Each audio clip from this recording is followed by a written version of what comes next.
Amazing facts, ஆச்சரியமான உண்மைகள் ஊழியங்கள் மூலமாக நாம் தானியேல் மற்றும் வெளிப்படுத்தலின் தீர்க்க தரிசனங்கள் என்ற தலைப்பில் 24 சத்திய வேத பாடங்களை நாம் தொடர்ச்சியாக படித்து கொண்டு வருகிறோம். அதில் இந்த நாளின் பாடத்திற்கு ஆவலோடு காத்திருக்கிற உங்களை இயேசுவின் நாமத்தில் வாழ்த்தி நான் வரவேற்கின்றேன். இந்த நாளின் பாடத்தை நான் படிப்பதற்கு முன்பதாக இலவச பிரதி குறித்த அறிவிப்பை நீங்கள் கேட்கும்படி அன்போடு அழைக்கின்றேன். கற்களில் எழுதப்பட்டவை என்ற தலைப்பின் கீழே அழகான இலவச பாடப்பிரதி ஒன்று ஆயத்தமாக இருக்கிறது. இதை பெற்று படிக்க விரும்புகிறவர்கள் எங்களுடைய தொலைபேசி எண்ணுக்கு நீங்கள் அழைக்குமாறு அன்போடு அழைக்கின்றோம். அது மட்டுமல்ல, அமேசிங் ஃபேக்ட்ஸ் வெப்சைட்டுக்கு உள்ளே சென்று இந்த பாடத்தை நீங்கள் தமிழில் டவுன்லோட் பண்ணி பயன்படுத்தும்படியும் உங்களை அன்போடு நான் கேட்டுக்கொள்கின்றேன். இந்த நாளின் பாடத்தை நாம் படிக்க கடந்து செல்லுவோமா? இந்த நாளுக்குரிய தலைப்பு என்னவென்றால் கற்களில் எழுதப்பட்டவை. இந்த நாளின் பாடத்தை படிப்பதற்கு முன்பதாக நம்ம எல்லாரும் தலைகளை தாழ்த்தி ஜெபிக்கலாமா?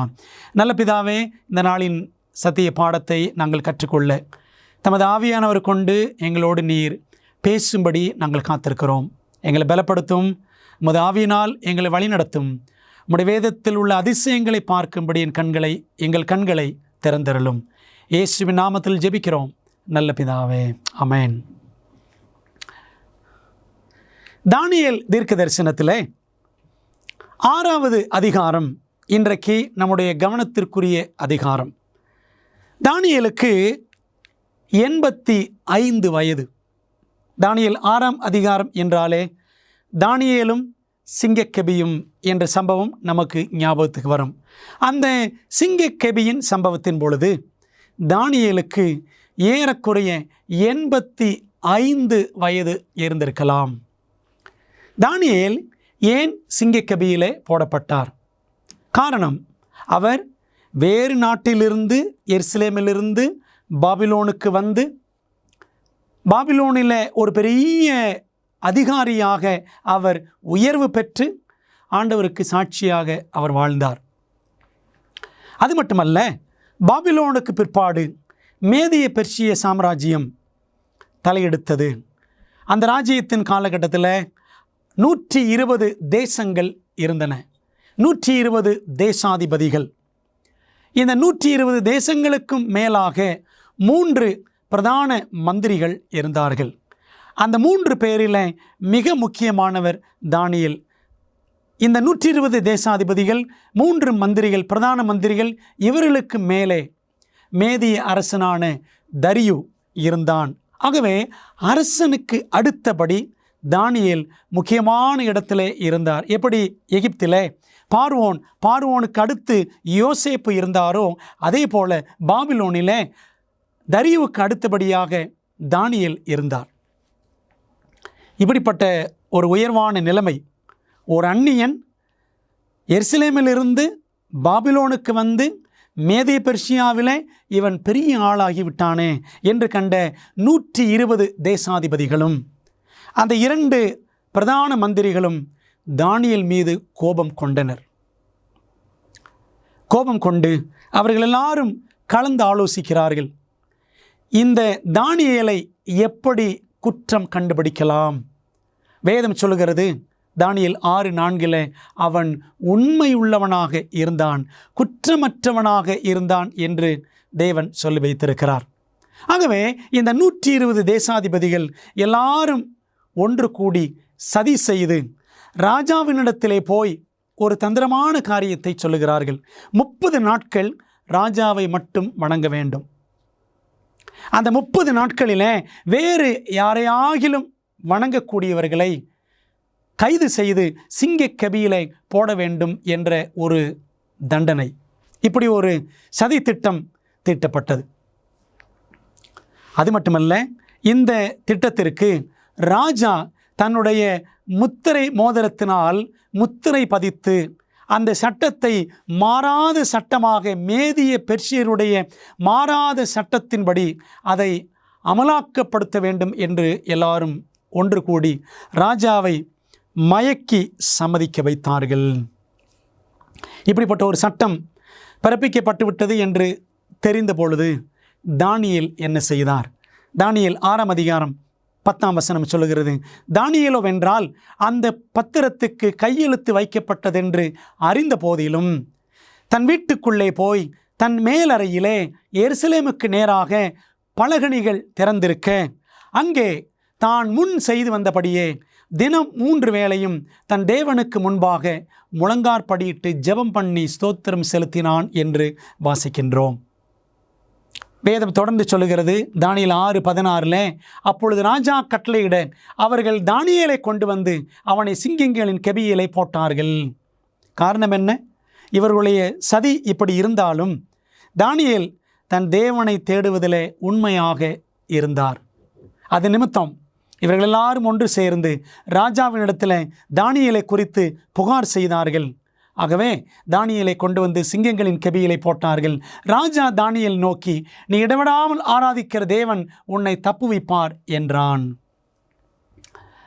இப்பொழுதுதான் ராஜாவுக்கு தெரிகிறது, தானியேலை தந்திரமாய் பிடிப்பதற்காகத்தான் இந்த தேசாதிபதிகள் இந்த சட்டத்தை கொண்டு வந்திருக்கிறார்கள் என்று அறிந்து இந்த தானியேலை சிங்க கெபிக்குள்ளாக அனுப்பும் பொழுது தைரியப்படுத்தி ஊக்கப்படுத்தி தரியு ராஜா அனுப்பினான்.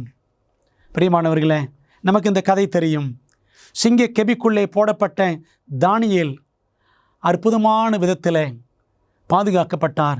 தேவதூதன் வானத்திலிருந்து இறங்கி வந்து சிங்கங்களின் வாய்களை கட்டி போட்டார் என்பது நமக்கு நன்றாக தெரியும். ஒரு பிரதான மந்திரி, 3 பேரில் மிகவும் முக்கியமானவர் தானியேல். அவருக்கே இந்த நிலையா?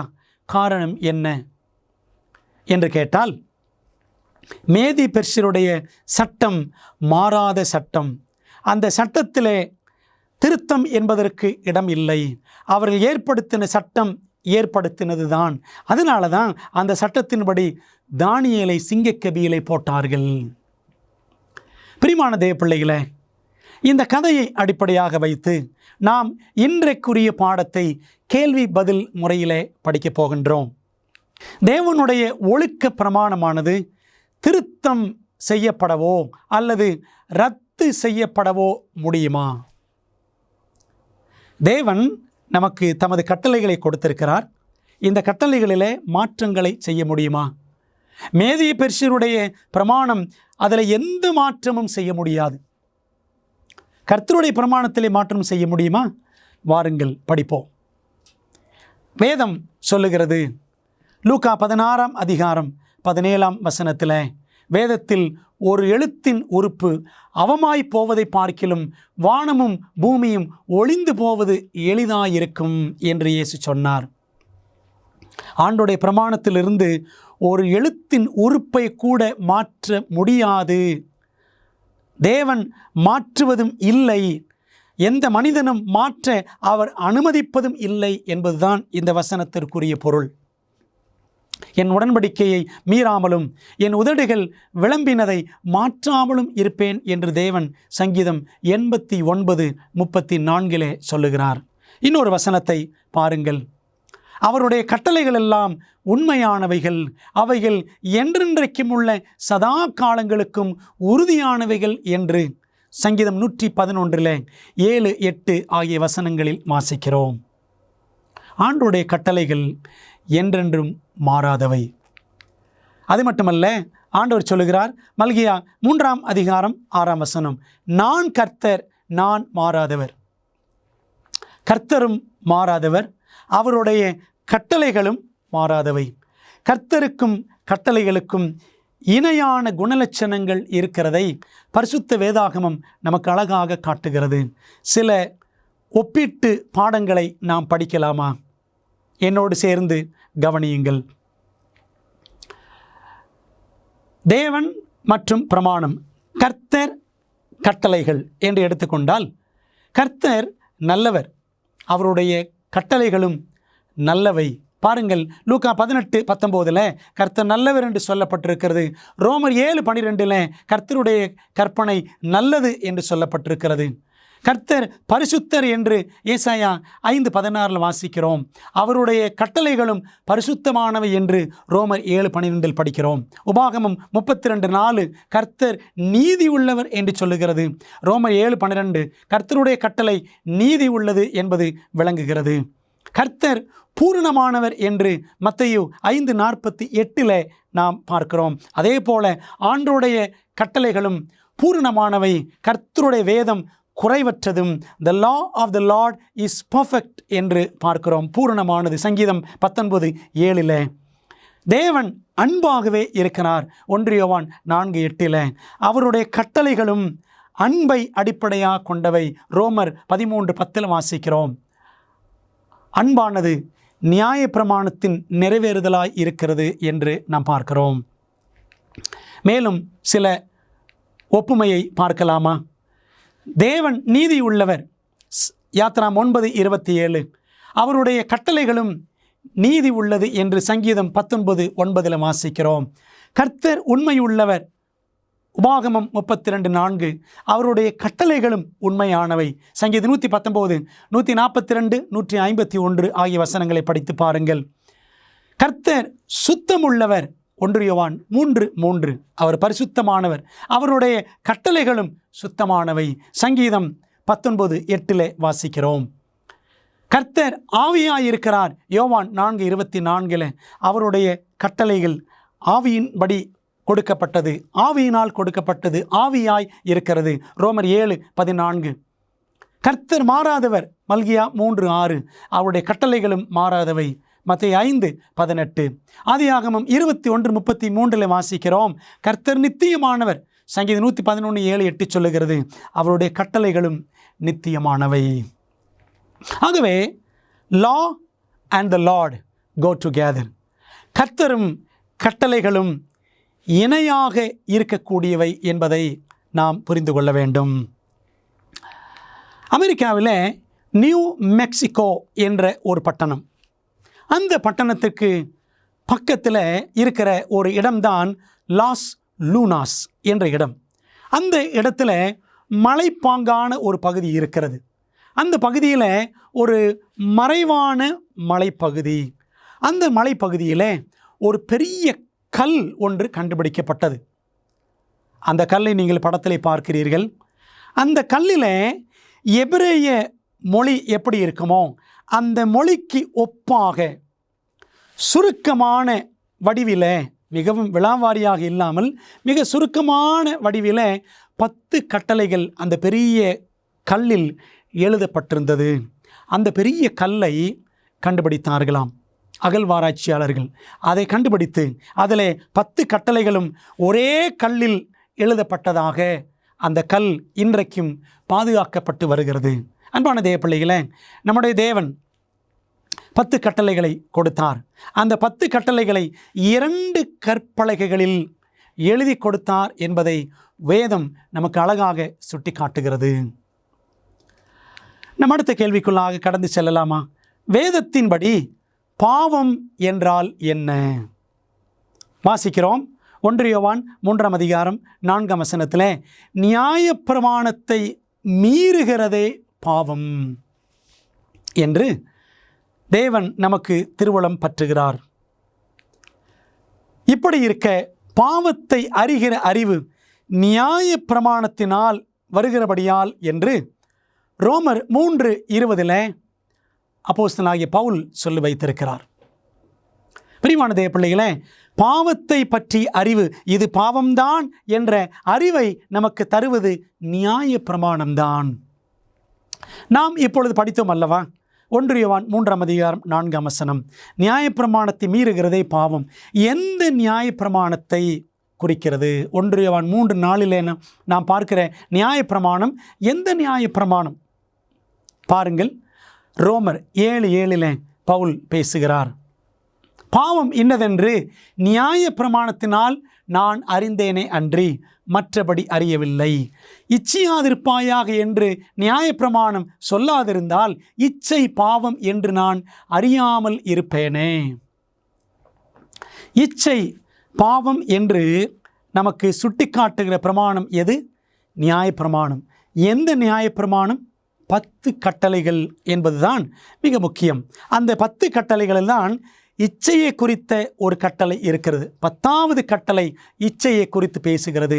ஆகவே இச்சித்தலை பாவம் என்று 10 கட்டளை சுட்டி காட்டுகிறது. ஆகவே 1 யோவான் 3ஆம் அதிகாரம் 4ஆம் வசனத்தில் சொல்லப்பட்டிருக்கிற நியாயப்பிரமாணம் 10 கட்டளைகளை சுட்டி காட்டுகிறது என்று நாம் பார்க்கின்றோம். பிரியமானவர்களே, ஒவ்வொரு 100 மணி நேரத்திற்கும் பெர்ஷியாவின் கல்ஃப் போர் கழகத்தில் மரித்தவர்களை காட்டிலும் அதிகமான வாலிபர்கள் தெருச்சண்டையில் மரிக்கிறார்கள் என்று அமெரிக்க செய்தி மற்றும் உலக அறிக்கை செய்தி ஒன்றை வெளியிட்டிருக்கிறது. இன்றைக்கு உலகத்தில் ஏராளமான வன்முறை, அடிதடிகள் நடக்கின்றன என்பதை இந்த செய்தி நமக்கு தெரியப்படுத்துகிறது. அப்படிப்பட்ட காரியங்களை நாம் கண்கூடாக உலகத்தில் நேருக்கு நேராக பார்க்கத்தான் செய்கிறோம். சராசரியாக 18 வயதுக்குட்பட்டவர்கள் தொலைக்காட்சியில் ஏறத்தாழ 2 லட்சத்துக்கும் மேற்பட்ட வன்முறை செயல்களையும் 40,000 கொலைகளையும் கண்டிருக்கிறார்கள் என்று ஒரு கணக்கெடுப்பு நமக்கு தெரியப்படுத்துகிறது. அன்பான தேவப்பிள்ளைகளே, ஏன் இப்படிப்பட்ட காரியங்கள் நடக்கின்றன என்றால், இன்னைக்கு உலகம் சட்டதிட்டங்களை மீறி நடக்கிறது. தேவன் கொடுத்த ஒழுக்க பிரமாணத்தை முக்கியப்படுத்தாமல் வாழ்ந்து கொண்டிருக்கிறது. 21ஆம் நூற்றாண்டில் ஆண்டவர் கொடுத்திருக்கிற அந்த நியாயப்பிரமாணமாகிய 10 கட்டளைகளை கடைபிடித்து வாழ முடியுமா என்று அநேகர் நினைக்கின்றோம். பிரியமானவர்களே, இயேசுவின் வாழ்க்கையை உற்று பார்ப்போம்.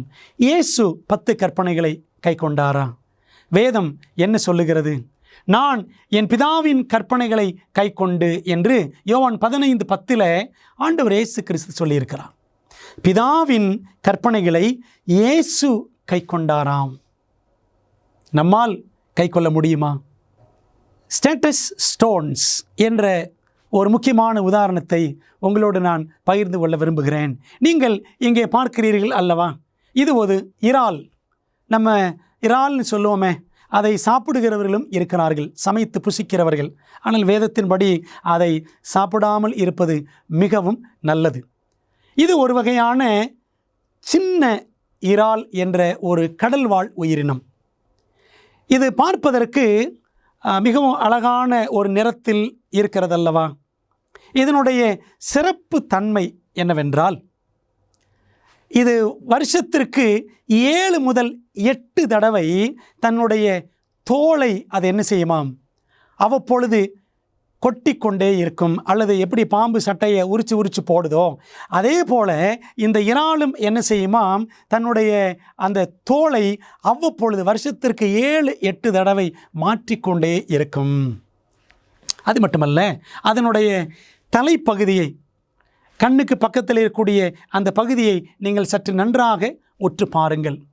என்ன செய்யுமாம், இப்படி ஒவ்வொரு முறையும் தோலை மாற்றும் பொழுது ஏற்கனவே இருக்கிற தோலின் அடிபாகத்திலிருந்து புதிய தோல் தோன்றும்.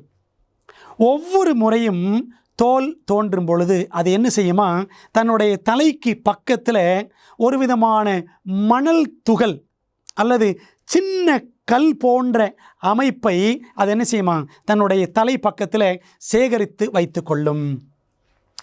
ஒவ்வொரு முறையும் தன்னுடைய தோலை மாற்றும் பொழுது அந்த பழைய கல்லையும் அகற்றி விட்டு அது என்ன செய்யுமா, புதியதொரு கல்லை அங்கே பதித்து கொள்ளும் என்று ஒரு சுவாரஸ்யமான தகவலை கடல் ஆராய்ச்சியாளர்கள் கண்டுபிடித்திருக்கிறார்கள்.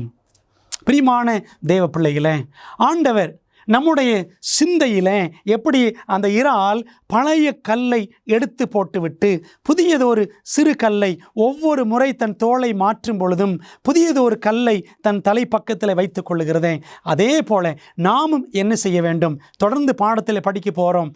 பழைய உடன்படிக்கையை நாம் அகற்றி வைத்து விட்டவர்களாக புதிய உடன்படிக்கையை நம்முடைய உள்ளத்தில் பதித்து கொள்ள வேண்டும் என்ற ஒரு பாடத்தை இந்த இயற்கையிலிருந்து கற்றுக்கொண்டு நாம் அடுத்த கேள்விக்குள்ளாக கடந்து செல்லலாம். எத்தனை பேர் பாவம் செய்திருக்கிறார்கள்? வேதம் என்ன சொல்லுகிறது பார்க்கலாமா? எல்லாருக்கும் தெரிந்த மிகவும் பிரபலமான வசனம் ரோமர் 3ஆம் அதிகாரம் 23ஆம் வசனம். எல்லாரும் பாவம் செய்து தேவ மகிமை அற்றவர்களாகி என்று நாம் வாசிக்கின்றோம். என்ன அர்த்தம்? இந்த உலகத்தில் எல்லாருமே பாவம் செய்து பாவிகளாக இருக்கிறோம். நீங்களும் பாவிதான், நானும் பாவிதான். அப்படியானால் பாவ வாழ்க்கை வாழ்பவர்களுக்கு என்ன தண்டனை? நீங்களும் நானும் பாவிகள் என்றால் பாவிகளுக்கு தண்டனை இருக்க வேண்டும் அல்லவா? என்ன தண்டனை பார்க்கலாமா? பாவத்தின் சம்பளம் மரணம் என்று ரோமர் 6:23 நாம் வாசிக்கிறோம். பாவம் செய்தவர்கள் மரித்தாக வேண்டும். புதிய ஏற்பாட்டு கிறிஸ்தவர்களில் சிலர் 10 கற்பனை எங்களுக்கானவை அல்ல, 10 கற்பனைகள் நமக்கு தேவையில்லை என்கிறார்கள். இதை குறித்து இயேசு என்ன சொல்லியிருக்கிறார் என்று நாம் பார்க்கலாமா? பாருங்கள், மத்தேயு 19:17 இயேசு சொன்னார், நீ ஜீவனில் பிரவேசிக்க விரும்பினால் கற்பனைகளை கைக்கொள் என்று அவர் கூறினார். ஜீவனிலே பிரவேசிக்க வேண்டும், பரலோகத்திலே பிரவேசிக்க வேண்டும் என்றால் கர்த்தருடைய பிரமாணங்களை நாம் கடைபிடித்தாக வேண்டும் என்பதுதான் ஆண்டவர் இயேசு கிறிஸ்து திட்டவட்டமாய் கொடுத்த கட்டளை. பிரியமான தேவ பிள்ளைகளே, இயேசு இப்படி சொல்லியிருக்க நாம் அவருடைய பிரமாணங்கள் வேண்டாம் என்று தள்ளி வைக்க முடியுமா? முடியவே முடியாது. இன்னொரு அழகான வசனத்தை இயேசு சொல்லியிருக்கிறார் பாருங்கள், நீங்கள் என்னிடத்தில் அன்பாயிருந்தால் என் கற்பனைகளை கைக்கொள்ளுங்கள். யோவான் 14:15 ஆண்டவர் இயேசு கிறிஸ்து தெளிவாக சொல்லுகிறார். இன்னொரு வசனத்தையும் பாருங்கள், பைபிளில் கடைசி புத்தகம் தானியேல் வெளிப்படுத்தல் தீர்க்க தரிசனங்களை படித்து கொண்டிருக்கிறோம். அந்த வெளிப்படுத்தல் புஸ்தகத்தில் 22:14 பாருங்கள், அவருடைய கற்பனைகளின்படி செய்கிறவர்கள் பாக்கியவான்கள்.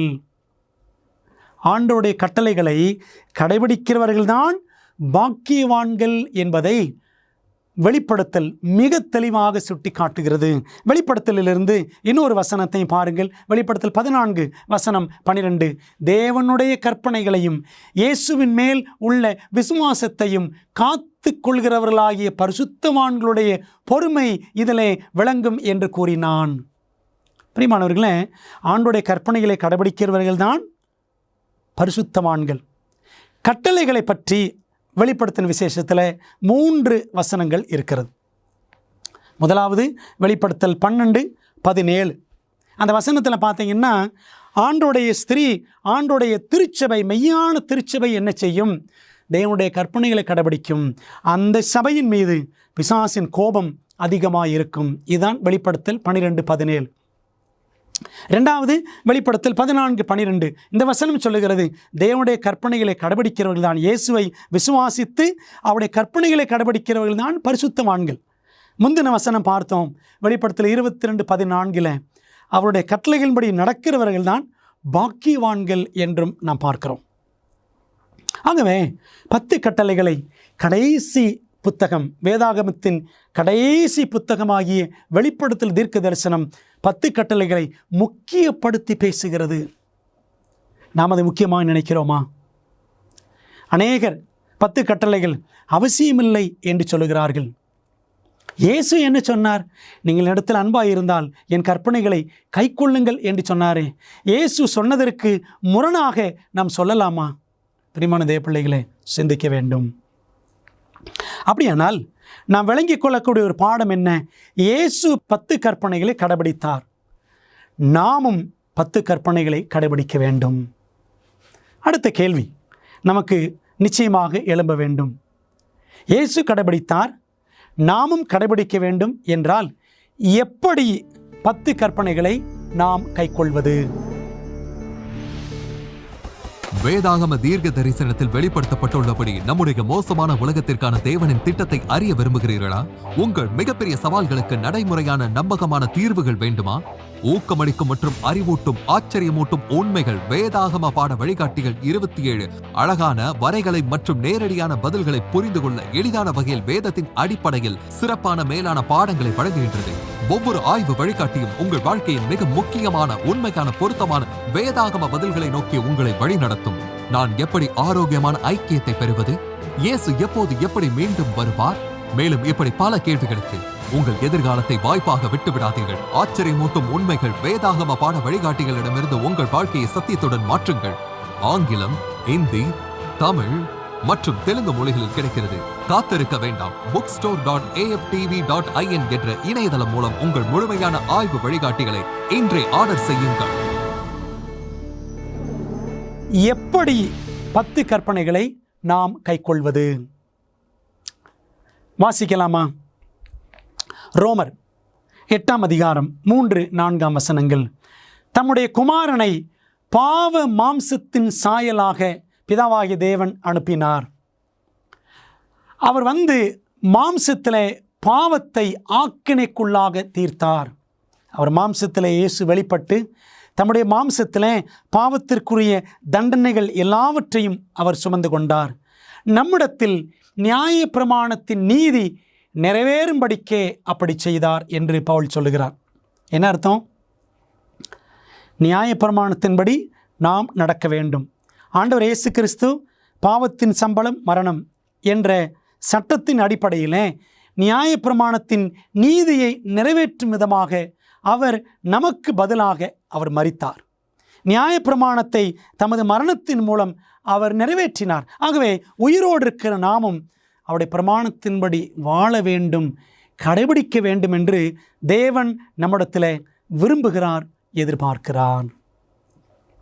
இயேசுவானவர் இந்த உலகத்தில் வந்து வாழ்ந்து மரித்தது அவருடைய கட்டளைகளின் நிறைவேற்றமாகவே அமைந்திருந்தது. நாமும் இந்த உலகத்தில் வாழ்ந்து கொண்டிருக்கிறோம். அவருடைய கட்டளைகளின்படியே வாழ வேண்டும் என்பதை நாம் அழகாக இயேசுவின் வாழ்க்கையின் மூலமாகவே புரிந்து கொள்ளுகிறோம். பிலிப்பியர் 1ஆம் அதிகாரம் 6ஆம் வசனம் சொல்லுகிறது, நான் உங்களை நினைக்கிற பொழுதெல்லாம் என் தேவனை ஸ்தோத்தரிக்கிறேன். பிரியமான தேவ பிள்ளைகளே, கர்த்தருடைய பிள்ளைகள் எப்பொழுதுமே தேவனுக்கு நன்றி செலுத்தக்கூடிய பிள்ளைகளாக இருந்து அவருடைய கட்டளைகளை கடைபிடிக்கக்கூடிய பிள்ளைகளாக வாழ்ந்தார்கள் என்றால் ஊழியக்காரர்கள் எத்தனை அகமகிழ்வார்கள். நம்முடைய வாழ்க்கையை பார்த்து, அவருடைய கட்டளைகளுக்கு கீழ்ப்படிதலான வாழ்க்கையை பார்த்து தேவன் அகமகிழ்வார். அப்படிப்பட்ட வாழ்க்கை நம்மிடத்தில் இருக்கும் என்றால் ஊழியக்காரர்கள் அகமகிழ்வார்கள். நம்மால் 10 கற்பனைகளை கடைபிடிக்க முடியுமா? பிலிப்பியர் 4:13 பாருங்கள். என்னை பலப்படுத்துகிற கிறிஸ்துவினாலே எல்லாவற்றையும் செய்ய எனக்கு பலன் உண்டு. பிரமாணங்களை 10 கட்டளைகளை கடைபிடிக்க முடியாது என்றுதான் நாம் கேள்விப்பட்டு வருகிறோம். இப்படித்தான் அநேக திருச்சபைகளிலே ஊழியக்காரர்கள் தவறான விதத்திலே போதித்து வருகிறார்கள். இயேசு 10 பிரமாணங்களை கடைபிடித்தார் என்றால் இயேசுவின் பிள்ளைகளும் கடைபிடித்தாக வேண்டும். அதற்கான பலன் இயேசுவால் மட்டுமே நமக்கு கிடைக்கும் என்பதை நம் மனதிலே கொள்ள வேண்டும். பழைய உடன்படிக்கை என்றால் என்ன? அது ஏன் நிலை நிற்கவில்லை? அன்பான தேவ பிள்ளைகளே, பழைய உடன்படிக்கை என்பது மோசேயின் காலத்தில் ஆடுகளை மாடுகளை பாவத்திற்கு பரிகாரமாக பலி செலுத்த வேண்டும் என்று இருந்த அமைப்பு தான் பழைய உடன்படிக்கை. நீங்கள் படித்து பாருங்கள்.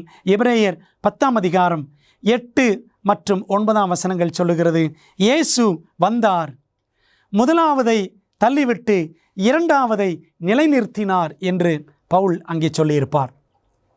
முதலாவதை தள்ளிவிட்டு, அதாவது முதலாவது பழைய உடன்படிக்கையை ஆடு மாடுகளை பாவத்திற்கு பரிகாரமாக பலி செலுத்த வேண்டும் என்ற முறையை அவர் தள்ளிவிட்டு இரண்டாவதை நிலைநிறுத்தினார். புதிய உடன்படிக்கை ஆண்டவர் இயேசு கிறிஸ்து தாமே நமக்காக சிலுவையில் ஒரே தரம் கிருபாதார பலியாக மரித்தார். ஆகவே இயேசு சிந்தின இரத்தம், அவர் கொடுத்த ஜீவன், இதுதான் புதிய உடன்படிக்கை. பழைய ஏற்பாட்டிலே கொடுக்கப்பட்ட முதலாம் உடன்படிக்கையிலே 10 கட்டளைகள் கற்பலகைகளில் எழுதப்பட்டன. இரண்டாம் உடன்படிக்கையிலே 10 கட்டளைகளை தேவன் நம்முடைய இருதயத்தில் எழுதுகிறார். பார்க்கலாமா? உபாகமம் 4ஆம் அதிகாரம் 13ஆம் வசனம், நீங்கள் கைக்கொள்ள வேண்டும் என்று அவர் உங்களுக்கு கட்டளையிட்ட 10 கற்பனைகளாகிய தம்முடைய உடன்படிக்கையை அவர் உங்களுக்கு அறிவித்து அவைகளை 2 கற்பலகைகளில் எழுதினார். உபாகமம் 4:13. இது பழைய உடன்படிக்கை. புது உடன்படிக்கை பாருங்களேன். எபிரேயர் 8:8 அவர்களை குற்றப்படுத்தி அவர்களை நோக்கி, இதோ கர்த்தர் சொல்லுகிறது என்னவெனில், இஸ்ரவேல் குடும்பத்தோடும் யூதா குடும்பத்தோடும் நான் புது உடன்படிக்கையை ஏற்படுத்தும் காலம் வருகிறது என்று நாம் வாசிக்கிறோம். பிரியமான தேவப்பிள்ளைகளே, எந்த நியாயப்பிரமாணத்தின் மேல் புதிய உடன்படிக்கை அமைந்துள்ளது? வாசிக்கலாமா? எபிரேயர் 8:10. என்னுடைய பிரமாணங்களை அவர்களுடைய மனதிலே வைத்து அவர்களுடைய இருதயங்களில் அவைகளை எழுதுவேன். நான் அவர்கள் தேவனாயிருப்பேன், அவர்கள் என் ஜனமாயிருப்பார்கள். பழைய உடன்படிக்கை கற்பலகைகளில் எழுதப்பட்டது.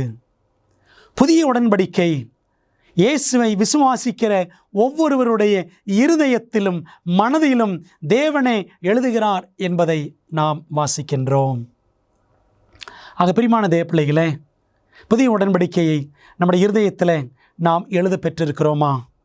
விசுவாசத்தினால் கிருபையின் கீழ் வாழும் வாழ்க்கை தேவனுடைய நியாயப்பிரமாணத்தை கைக்கொள்வதை அத்தியாவசியமற்றதாக செய்கிறதா? இன்றைக்கி எல்லாரும் சொல்கிறாங்க, நிறைய திருச்சபைகளின் போதகர்கள், நாம் கிருபையின் காலத்தில் இருக்கிறோம், கிருபையின் காலத்தில் இருக்கிறோம், கிருபைக்கு கீழ்ப்பட்டு இருக்கிறோம், அதனால 10 பிரமாணம் தேவையில்லை என்று சொல்லுகிறார்கள். பவுல் அப்படி சொல்லுகிறாரா? வாருங்கள், தேவனுடைய வசனம் என்ன சொல்லுகிறது என்று நாம் பார்க்கலாம். ரோமர் 6:15 இதனால் என்ன, நாம் நியாயப்பிரமாணத்திற்கு கீழ்ப்பட்டிராமல் கிருபைக்கு கீழ்ப்பட்டிருக்கிறபடியால் பாவம் செய்யலாமா? கூடாதே. நம்ம எல்லாரும் கிருபைக்கு கீழ்ப்பட்டிருக்கிறோம் என்பதற்காக பாவம் செய்யலாமா? அதாவது நியாயப்பிரமாணத்தை மீறலாமா? நியாயப்பிரமாணத்தை மீறுகிறதே பாவம். நியாயப்பிரமாணத்தை மீறலாமா? கிருபை கிருபை என்று சொல்லிக்கொண்டு ஆண்டோடைய கட்டளைகளை மீறலாமா? கூடாதே என்று பவுல் நிச்சயமாய் சொல்லுகிறார். அப்படியானால் விசுவாசத்தினாலே நியாயப்பிரமாணத்தை அவமாக்குகிறோமோ? அப்படி அல்ல, நியாயப்பிரமாணத்தை நிலை நிறுத்துகிறோமே. பிரியமானவர்களே, நாம் கிருபைக்கு கீழ்ப்பட்டிருந்தாலும் விசுவாசத்திற்கு கட்டுப்பட்டவர்களாக இருந்தாலும் நியாயப்பிரமாணத்தை நாம் நிலை நிறுத்துகிறோம் என்பதுதான் உண்மை. அதாவது நியாயப்பிரமாணத்தின்படி நாம் தேவனுடைய பலத்தினால் நடந்தாக வேண்டும் என்பதுதான் உண்மை. அடுத்து முக்கியமான கேள்வி அநேகர் கேட்பார்கள், நியாயப்பிரமாணத்தை கை கொள்ளுகிறதுனால் மக்கள் ரட்சிக்கப்படுகிறார்களா? ரட்சிக்கப்பட வேண்டுமென்றால் இயேசுவா நியாயப்பிரமாணமா? நியாயப்பிரமாணத்தை ஏன் இவ்வளவு முக்கியப்படுத்துகிறோம்? இயேசுவை விட அதிகமாக முக்கியப்படுத்துகிறீர்கள் என்று கூட சொல்லுகிறார்கள். இயேசுவானவர் என்ன சொன்னார்? நீங்கள் என்னிடத்தில் அன்பாயிருந்தால் என் கற்பனைகளை கை கொள்ளுங்கள். முதலாவது இயேசு, அடுத்த பிரமாணம். வசனம் சொல்லுகிறதை கவனித்து பாருங்கள். கிருபையினாலே விசுவாசத்தை கொண்டு ரட்சிக்கப்பட்டீர்கள், இது உங்களால் உண்டானதல்ல, இது தேவனுடைய ஈவு, ஒருவரும் பெருமை பாராட்டாதபடிக்கு இது கிரியைகளினால் உண்டானதல்ல என்று எபேசியர் 2:8-9 வசனங்களில் நாம் வாசிக்கிறோம். அன்பான தேவப்பிள்ளைகளே, நான் பிரமாணத்தை கடைபிடிக்கிறேன், கற்பனையின்படியெல்லாம் இப்படி நடக்கிறேன் அப்படி நடக்கிறேன், என்னுடைய செயல்கள் நிமித்தம் நான் கண்டிப்பாக ரட்சிக்கப்படுவேன், நான் பிரமாணத்தை கடைபிடிக்கிறதுனால் ரட்சிக்கப்படுவேன் என்று வேதம் சொல்லவில்லை. தெளிவாக பவுல் எழுதுகிறார், கிருபையினாலே விசுவாசத்தை கொண்டு ரட்சிக்கப்பட்டீர்கள். நாம் ரட்சிக்கப்படுவது முதலாவது ஆண்டுடைய கிருபையினால தான். நம்முடைய விசுவாசம் நாம் அதை மிக பெரிதாக எடுத்துக்கொள்ளக்கூடாது. ஏனென்றால் அந்த விசுவாசம் கூட ஆண்டவர் தான் நமக்குள்ளே துவங்கி வைக்கிறார். அப்படி தான் எபிரேயர் 12:1 வாசிக்கிறோம், விசுவாசத்தை துவக்குகிறவரும் விசுவாசத்தை முடிக்கிறவரும் அவர் தான் விசுவாசத்தை தொடங்கி வைக்கிறவர். ஆகவே நான் பெரிய விசுவாசி என்று பெருமை பாராட்டிக் கொள்வதில் அர்த்தமே இல்லை. என்றால் அந்த விசுவாசத்தை அவர்தான் தொடங்குகிறார், கிருபையை அவர்தான் கொடுக்கிறார். அவர் கொடுக்கிற கிருபை, அவர் நமக்குள்ளே தொடங்கி வைக்கிற விசுவாசம் ஆகியவற்றால் தான் நாம் ரட்சிக்கப்படுகிறோம். நம்முடைய கிரியைகளினால் ரட்சிப்பு என்பது கிடைப்பதில்லை. ஆனால் இந்த பிரமாணத்தை கடைபிடிப்பது என்பது என்னுடைய கிரியையாக எடுத்துக்கொள்ளக்கூடாது. தேவன் அருளும் பலத்தினாலே, அவருடைய ஆவியின் ஒத்தாசையினாலே, தேவனை நேசிக்கிறபடியினால் அவருக்கு நாம் கீழ்ப்படிந்து நடப்பதன் அடையாளமாக அவருடைய கட்டளைகளை நாம் கடைபிடித்தாக வேண்டும். பில்லி கிரஹாம் உலக புகழ்பெற்ற ஊழியக்காரர். சமீபத்தில் ஏறக்குறைய தன்னுடைய 100வது வயதில் அவர் மரித்து போனார். அவரிடத்தில் கேட்கப்பட்ட ஒரு கேள்வி, இன்னும் நாம் 10 கற்பனைகளை கைக்கொள்ள வேண்டும் என்று தேவன் எதிர்பார்க்கிறாரா? அதற்கு அவர் என்ன பதில் சொன்னார் தெரியுமா? ஆச்சரியமான பதில். 3000 ஆண்டுகளுக்கு முன் 10 கற்பனைகளை தேவன் மோசேக்கு கொடுத்த போது எந்த அளவிற்கு முக்கியமாக கருதப்பட்டதோ இன்றைக்கும் அது அவ்வளவு முக்கியமானதுதான். வானமும் பூமியும் ஒளிந்து போனாலும் நியாயப்பிரமாணத்தில் உள்ளதெல்லாம் நிறைவேறும் அளவும் அதில் ஒரு சிறு எழுத்தாகிலும் ஒரு எழுத்தின் உறுப்பாகிலும் ஒளிந்து போகாது என்று மெய்யாகவே உங்களுக்கு சொல்லுகிறேன் என்றார். மத்தேயு 5:18. இந்த வசனத்தை மேற்கோள் காட்டி பில்லி கிரஹாம் சொன்ன பதில் என்னவென்றால், அன்றைக்கு மோசேயின் காலத்தில் கொடுக்கப்பட்ட பொழுது அந்த 10 பிரமாணம் 3000 ஆண்டுகளுக்கு முன்பாக அது எவ்வளோ முக்கியமோ இன்றும் அது அவ்வளவுக்கு முக்கியம்தான் என்று ரத்தின சுருக்கமான பதிலை அழகாக பில்லி கிரஹாம் சொன்னாராம். பிரியமான தேவ பிள்ளைகளே, 10 பிரமாணங்கள் தேவையா, தேவை இல்லையா? இயேசு சொன்னார் அது அவ்வளவு அவசியம். பில்லி கிரஹாம் சொல்லியிருக்கிறார் அது மிகவும் முக்கியம். நாம் என்ன பதில் சொல்ல போகிறோம்? ஆண்டவருடைய பிரமாணம் முக்கியம் அல்லது முக்கியமில்லை என்று சொல்லுவோமா?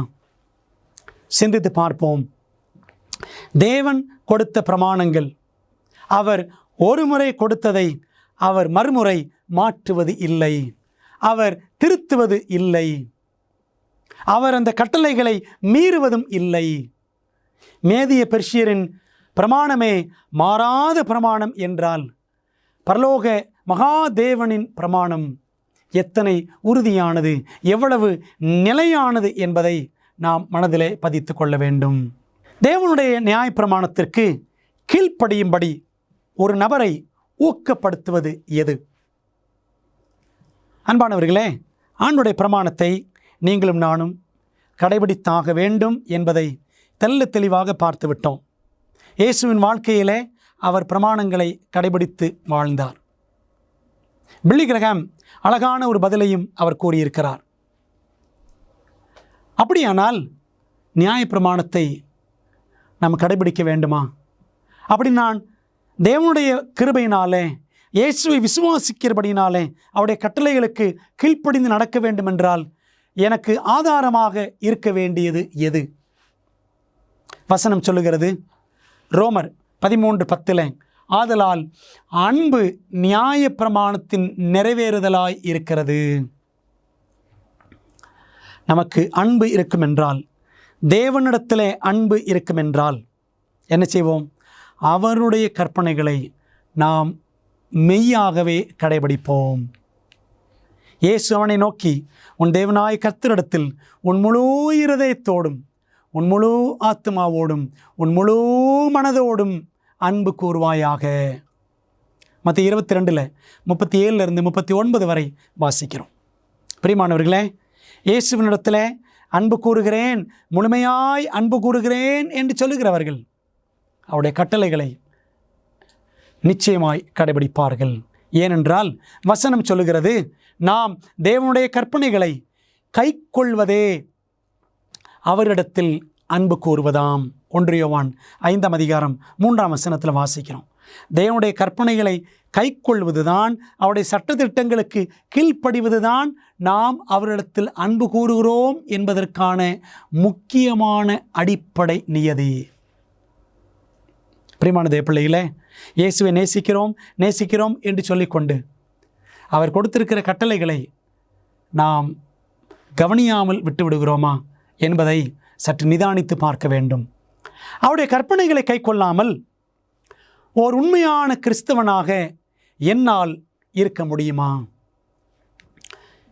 பாருங்கள், 1 யோவான் 2ஆம் அதிகாரம் 3ஆம் வசனம் சொல்லுகிறது, அவருடைய கற்பனைகளை நாம் கைக்கொள்ளுகிறவர்களானால் அவரை அறிந்திருக்கிறோம் என்பதை அதனால் அறிவோம். அவருடைய கற்பனைகளை நாம் கைக்கொண்டு வாழ்ந்தால்தான் அவரை அறிந்திருக்கிறோம் என்பதற்கான அடையாளமே.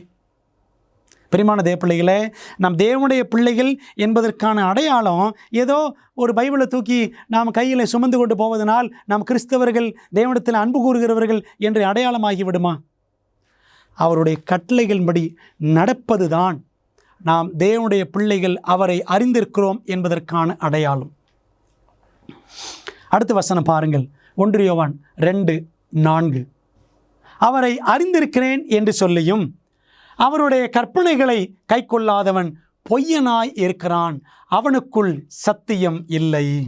இயேசுவை அறிந்திருக்கிறேன், அவரை அறிந்திருக்கிறேன், அவரை விசுவாசிக்கிறேன் என்று சொல்லியும் அவருடைய கற்பனைகளை நாம் கடைபிடிக்காவிட்டால், கடைபிடிக்காதவர்கள் பொய்யர்கள், அப்படிப்பட்டவர்களுக்குள்ளே சத்தியம் இராது. சத்தியம் என்றால் யார்?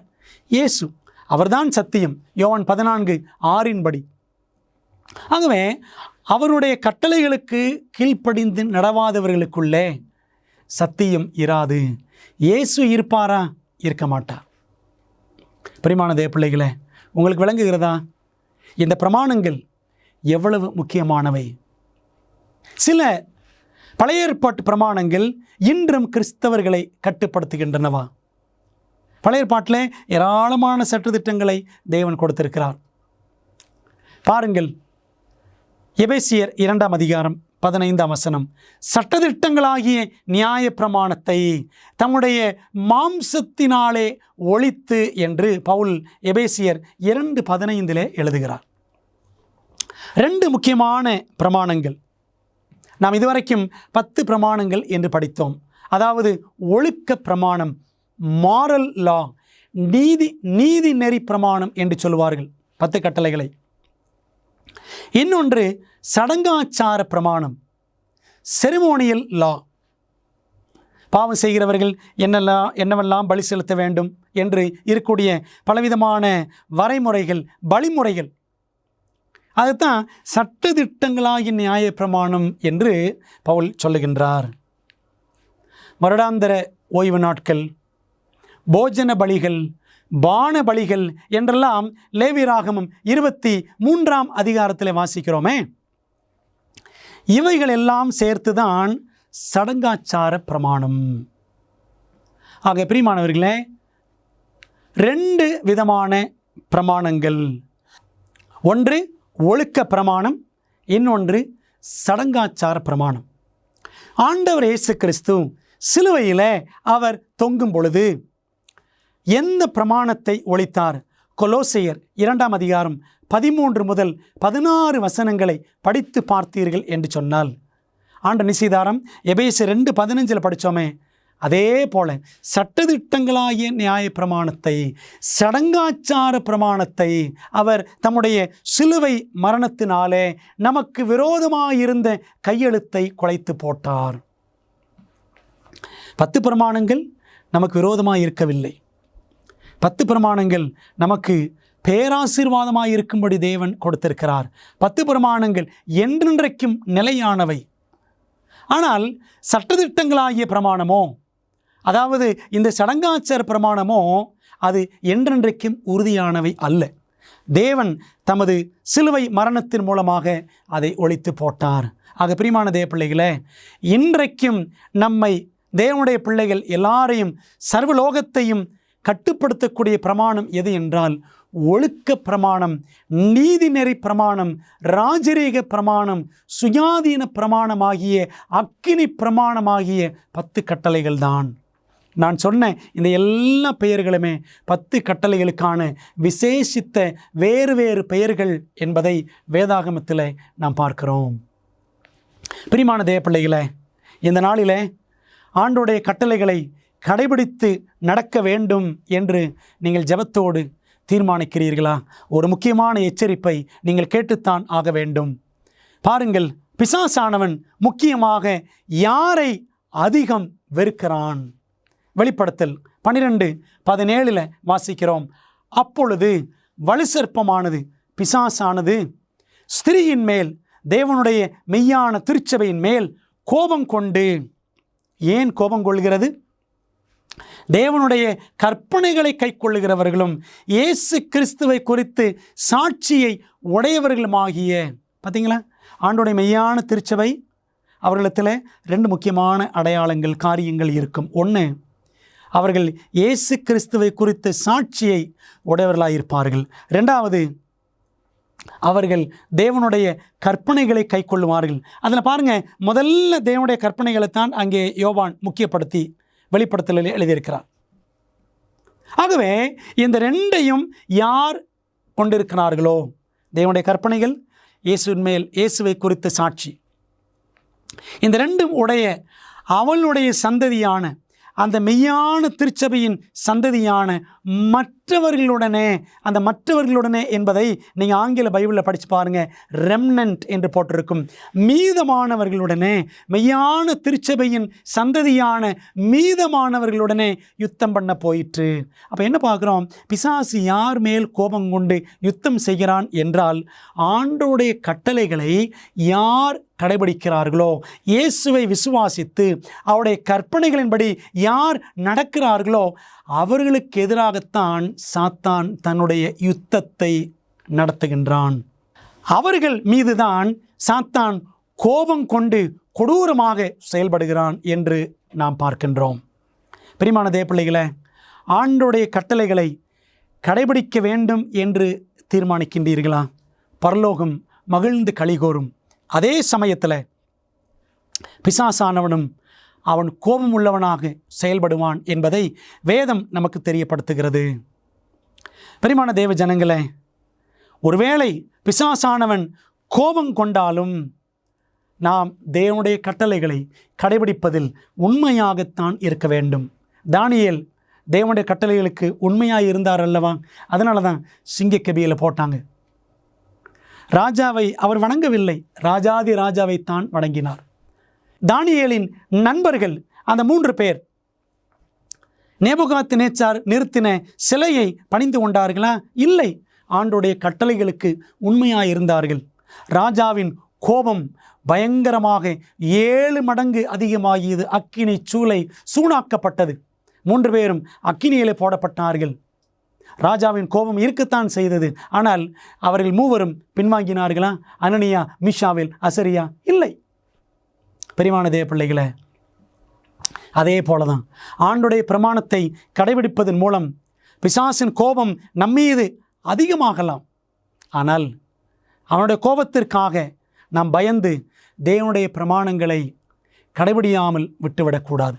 ஒரு முக்கியமான கேள்வியை உங்கள் முன்பாக நான் வைக்க விரும்புகிறேன்.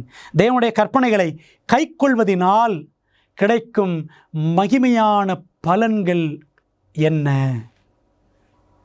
வேதம் என்ன சொல்லுகிறது? இயேசு சொல்லியிருக்கிறார் யோவான் 15:11, என்னுடைய சந்தோஷம் உங்களில் நிலைத்திருக்கும்படிக்கும், உங்கள் சந்தோஷம் நிறைவாயிருக்கும்படிக்கும் இவைகளை உங்களுக்கு சொன்னேன். ஆண்டோடைய கட்டளையின்படி நாம் நடந்தால் தேவனுடைய சந்தோஷம், அவருடைய சந்தோஷம் நம்மில் நிலைத்திருக்கும். நீதிமொழிகள் 29:18, வேதத்தை காக்கிறவனோ பாக்கியவான். வேதத்தை காக்கிறவனோ, வேதம் என்றால் அந்த இடத்துல லா என்று இருக்கிறது. ஆண்டோடைய பிரமாணத்தை, ஆண்டோடைய 10 கட்டளைகளை காத்து நடக்கிறவன் பாக்கியவான், ஆசீர்வதிக்கப்பட்டவனாய் இருப்பான் என்று சாலமோன் சொல்லுகிறார். உம்முடைய வேதத்தை நேசிக்கிறவர்களுக்கு மிகுந்த சமாதானம் உண்டு, அவர்களுக்கு இடரல் இல்லை என்று தாவீது சங்கீதம் 119, 165 எழுதி வைத்திருக்கிறார். பிரியமான தேவ பிள்ளைகளே, ஆண்டுடைய கற்பனைகளை நாம் கடைபிடித்தோம் என்றால், தேவ பலத்தினாலே, தேவனுடைய கிருபையினாலே, ஆவியானுடைய சத்துவத்தினாலே நாம் அவருடைய பிரமாணங்களை கடைபிடித்தோம் என்றால் பரலோக சந்தோஷம், பாக்கியமான ஆசீர்வாதங்கள், மிகுந்த சமாதானம் எல்லாம் நமக்கு உண்டாகும். அன்பான தேவ பிள்ளைகளே, பரலோகத்தின் தேவன் நமக்காக கொடுத்திருக்கிற இந்த அன்பின் உறவை நாம் வளர்த்து கொள்ள வேண்டும். இயேசுவுடன் ஓர் அன்பான உறவை வைத்து கொள்ளவும், அதன் மூலம் அவருடைய மகிழ்ச்சியான கீழ்ப்படுகிற பிள்ளைகளாகவும் நீங்கள் வாஞ்சிக்கிறீர்களா? ஆண்டவரே, உம்மை நேசிக்கிறேன், உம்முடைய கட்டளைகளுக்கு நான் கீழ்ப்படிந்து நடப்பேன், இதுவே என் தீர்மானம் என்று உங்களை ஒப்புக் கொடுக்கிறீர்களா? அப்படியானால் நாம் சேர்ந்து ஜெபித்து நம்மை நாமே அர்ப்பணிப்போமா? எங்கள் நல்ல பிதாவே, இந்த நாளுக்கு நமக்கு ஸ்தோத்திரம். கற்களில் எழுதப்பட்டவை என்ற பாடத்தை படித்தோம். மோசேயின் காலத்தில் 10 பிரமாணங்களை கற்பலகைகளில் எழுதி கொடுத்தீர். ஆண்டவர் இயேசு கிறிஸ்து புதிய உடன்படிக்கையை, தமது 10 பிரமாணங்களை எங்களுடைய உள்ளத்தில் எழுதுகிறார் என்பதை நாங்கள் கற்றுக்கொண்டோம். எங்களுடைய மனதிலே நீர் எழுதும் என்று எங்களை நாங்கள் ஒப்புக் கொடுக்கிறோம். இயேசுவானவர் பரலோகத்தின் கட்டளைகளுக்கெல்லாம் கீழ்ப்படிந்தவனாக இந்த பூமியிலே வாழ்ந்தது போல நாங்களும் உம்முடைய வருகை மற்றும் உம்முடைய பிரமாணங்களுக்கு கீழ்ப்படிந்து வாழ எங்களுக்கு பலத்தை தாரும். கர்த்தாவே, ஒருவேளை இதுவரைக்கும் உம்முடைய பிரமாணங்களை நாங்கள் அறிந்தோ அறியாமலோ உதாசீனம் செய்திருந்தால் எங்களை மன்னியும், கீழ்ப்படுகிறவர்களாய் எங்களை மாற்றும். இயேசுவின் நாமத்தில் ஜெபிக்கிறோம் நல்ல பிதாவே, ஆமென். பிரியமான தேவ பிள்ளைகளே, இந்த சத்தியங்களை நீங்கள் கேட்கிறீர்கள். உங்களுக்கு ஆசீர்வாதமாக இந்த சத்தியங்கள் விளங்குகிறது என்றால் இதை நீங்கள் மற்றவர்களுக்கும் பகிர்ந்து கொள்ளும்படி உங்களை அன்போடு அழைக்கிறேன். மீண்டும் அடுத்த வேத பாடத்தில் சந்திப்போம். கர்த்தர் நம்மை ஆசீர்வதிப்பாராக. ஆமென். அமேசிங் ஃபேக்ட்ஸ் என் வாழ்க்கையில் ஒரு நல்ல தாக்கத்தை அமேசிங் ஃபேக்ட்ஸ் உண்மையிலேயே என் வாழ்க்கையில் ஒரு பெரிய தாக்கத்தை செயலாக்கம் தான் இன்று என்னை இங்கே நிற்க வச்சிருக்கு. நான் குற்றப்படுத்தப்படலை, ஆனால் அதை குறித்து சந்தோஷம். வேதாகமத்தை படிக்க ஆரம்பித்தேன். நான் செவன்த் அட்வென்டிஸ்ட் சபையில் ஒரு அங்கமாக ஞானஸ்நானம் கொடுத்த ஜீவனை குறித்து இன்னும் அநேக காரியங்கள் இருக்க வேண்டும். கொடுக்கப்பட்ட செய்தி மிகவும் வல்லமை வாய்ந்ததாக இருந்தது. அமேசிங் ஃபேக்ட்ஸ் 55 வருடங்களுக்கு மேலாக தேவனுடைய நற்செய்தியை உலகமெங்கும் அறிவித்து வருகிறது. அப்புறமா அமேசிங் ஃபேக்ட்ஸ்க்கு இடையில லோகோ வரும்.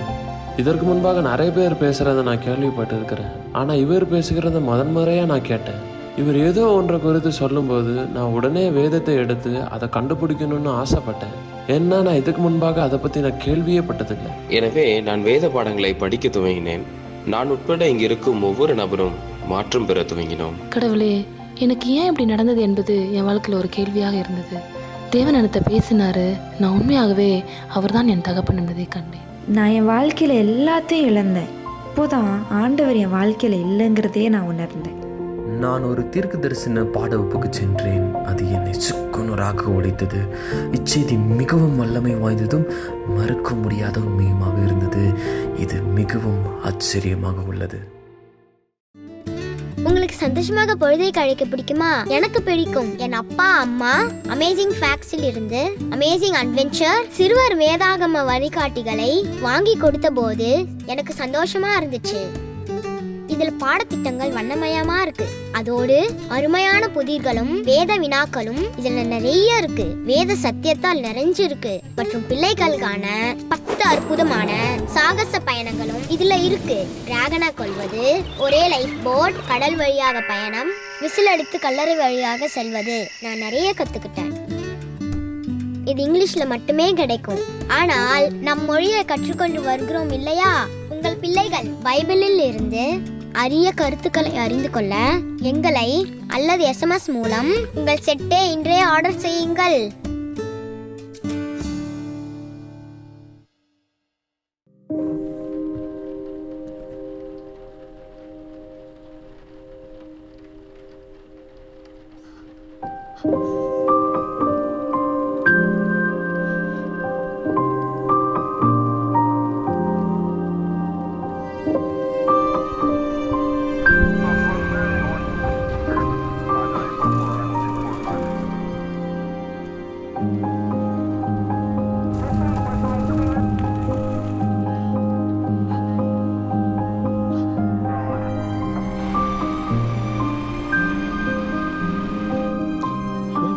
ஒன்றாக கூடி வர முடியும். இனி வலி இல்லை, இனி காவல் நிலையம் இல்லை, இனி நோயும் இல்லை, மரணமும் இல்லை, துக்கமும் இல்லை. மேலும் அன்பான நண்பர்களே, நம் உலகில் இந்த வேதனையும் துயரமும் நாம் அனுபவிக்க வேண்டும் என்பது நம் தேவனின் நோக்கமில்லை. அவர் தனது சித்தமான யாவையும் நமக்கென வைத்து போயிருக்கிறார். சாந்த குணமுள்ளவர்கள் பாக்கியவான்கள். நான் பசியாயிருந்தேன், நீங்கள் எனக்கு போஜனம் கொடுத்தீர்கள். மிகவும் சிறியவர்களாகிய இவர்களில் ஒருவனுக்கு என் சகோதரா எதை செய்யாதிருந்தீர்களோ அதை எனக்கே செய்யாதிருந்தீர்கள்.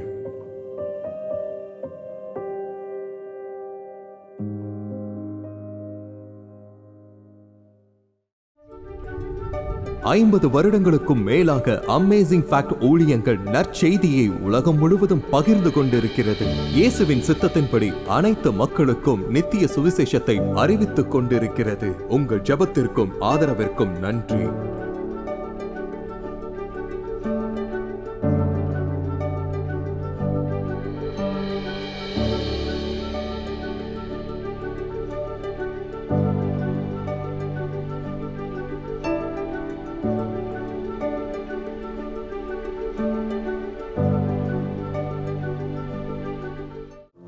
பெரோயா பட்டணத்து சபை விசுவாசிகள் தாங்கள் சத்தியங்களை கேட்ட பிற்பாடு தங்கள் இல்லத்திற்கு சென்று காரியங்கள் இப்படி இருக்கிறதா என்று வேதத்தோடு ஒப்பிட்டு மீண்டும் படித்தார்கள். அதுபோலவே நீங்களும் செய்ய வேண்டும் என்று நாங்கள் விரும்புகிறோம். இந்த தீர்க்க தரிசன தொடர் கூட்டங்களில் ஒவ்வொரு நாளும் உங்களுக்கு அந்தந்த நாளுக்குரிய செய்தி சம்பந்தமான இலவச பிரதி அறிமுகப்படுத்தப்படுகிறது. ஆகவே அந்த இலவச பிரதியை நீங்கள் திரையில் தெரியும் தொலைபேசி எண்ணை பயன்படுத்தி எங்களோடு தொடர்பு கொண்டு பெற்றுக்கொள்ளலாம். அல்லது எங்களுடைய வெப்சைட்டுக்குள்ளே சென்று நீங்கள் அதை பதிவிறக்கம் செய்து கொள்ளலாம். நீங்கள் அந்த புத்தகங்களை பெற்றுக்கொண்டு படித்து வேதத்தில் உள்ளபடியே கற்றுக்கொள்ளுங்கள். நீங்கள் படித்த பிற்பாடு உங்கள் நண்பருக்கும் அதை பகிர்ந்து கொள்ளுங்கள்.